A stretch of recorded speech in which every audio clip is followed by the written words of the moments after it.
Une épouse, quand elle devient mère, elle oublie son rôle d'épouse. Et elle se consacre complètement à son rôle de maman. Et elle néglige l'aspect conjugal. Alors oui, ça peut fonctionner un temps. Le mari peut être compréhensif. Il peut se dire, bon, elle s'occupe des enfants. Elle est fatiguée. Donc je dis rien.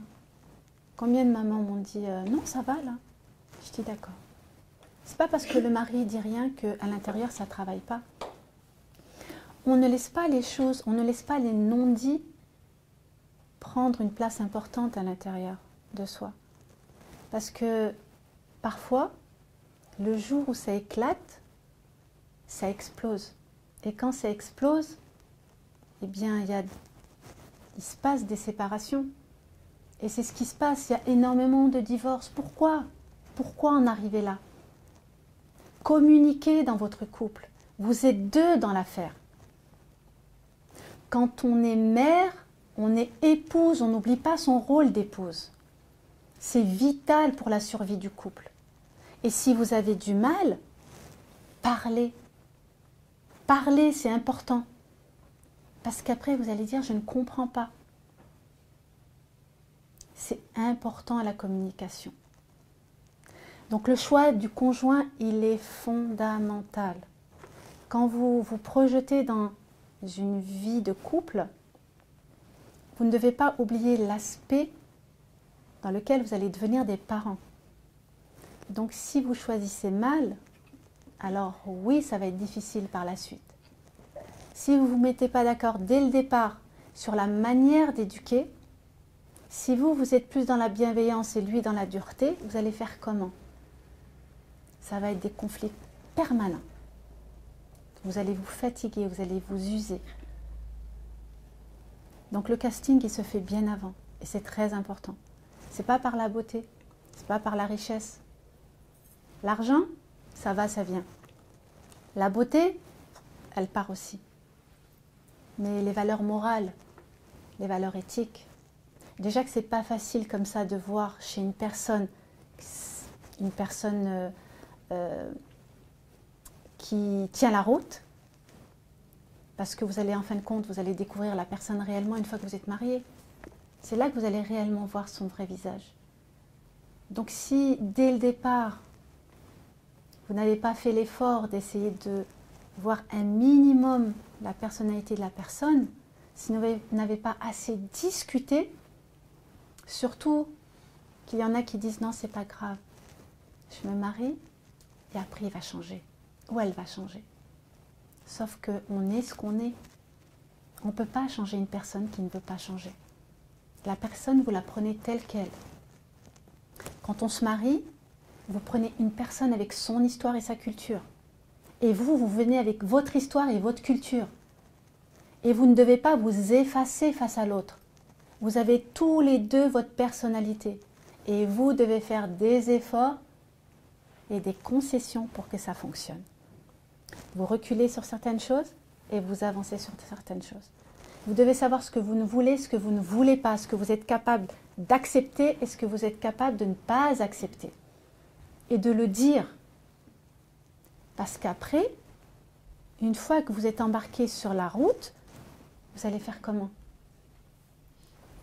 Vous devez avoir cette intention de durer. Et vous devez durer. Et ne pas vous arrêter d'ouvrir la porte et partir en cours de route. Parce que c'est facile de détruire. C'est beaucoup plus facile de réparer. Et ce qui est préférable, c'est de réparer. Il n'y a pas de situation qui ne peut pas être réparée. Bien sûr, il y a des cas extrêmes. Je ne parle pas des cas extrêmes. Je parle des cas où on peut toujours réparer. Et souvent, quand on répare, dans certains cas, eh bien, on repart de plus belle. Mais ne restez jamais sur une déception.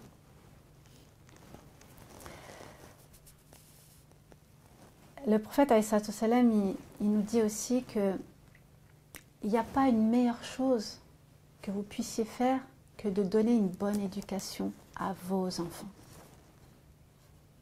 en fin de compte, notre rôle, c'est quoi? Eh bien, en tant que femme, c'est de porter la vie. Et en tant que papa, eh bien, d'aider justement cette maman qui va porter la vie, qui va donner naissance à une autre vie. Pourquoi c'est important le choix de l'époux? Tout simplement parce que quand on comprend le rôle de chacun et les devoirs de chacun, eh bien, on arrive mieux à avancer. Le mari, l'époux, il a pour devoir, quand il a une très lourde responsabilité. Une très lourde responsabilité, malheureusement, beaucoup ne la prennent pas cette responsabilité. Et cette responsabilité, c'est justement qu'il doit une protection matérielle et affective à son épouse. Pourquoi c'est important? Parce qu'une mère qui va porter un enfant, la maternité, elle commence à quel moment? Elle commence déjà quand le bébé il est dans le ventre. Et si une maman est inquiète, si une maman elle est en train de se soucier de est-ce qu'elle va finir les fins de mois, si une maman est inquiète parce que dans son couple ça ne va pas, eh bien comment pensez-vous que l'enfant qui est dans son ventre va grandir? Déjà, il va avoir des altérations cognitives, son cerveau va être touché parce qu'il est impacté par le malheur de sa mère. D'où la raison, la nécessité pour que l'époux il prenne en compte cette responsabilité qu'il a, matérielle et affective. Parce qu'une fois qu'il remplit ces conditions-là, eh bien tout roule. Vous savez, même dans le gouvernement Macron, ça a été fait par un groupe de psychiatres et de psychologues. C'est vraiment toute une équipe scientifique qui a travaillé justement sur la condition de la femme enceinte. Qu'est-ce qu'on peut lui apporter pour qu'elle se sente plus apaisée et qu'elle puisse avoir cette maternité dans laquelle elle ne s'inquiète plus, où elle ne met plus au monde des enfants qui ont des manques, ces manques affectifs. Et bien, c'est tout simplement d'avoir une sécurité, d'être en sécurité. Et la sécurité, c'est fondamental. On n'est pas comme les hommes. Les femmes, elles fonctionnent différemment des hommes. Alors souvent, on donne des... Tout d'abord, on est impacté aussi. Chacun d'entre vous ici, on est toutes impactées par l'éducation qu'on a eue. Toutes. Toutes et tous. Il n'y a pas une d'entre vous ici ou chez les frères en bas qui n'ont pas été impactés par l'éducation qu'ils ont eue.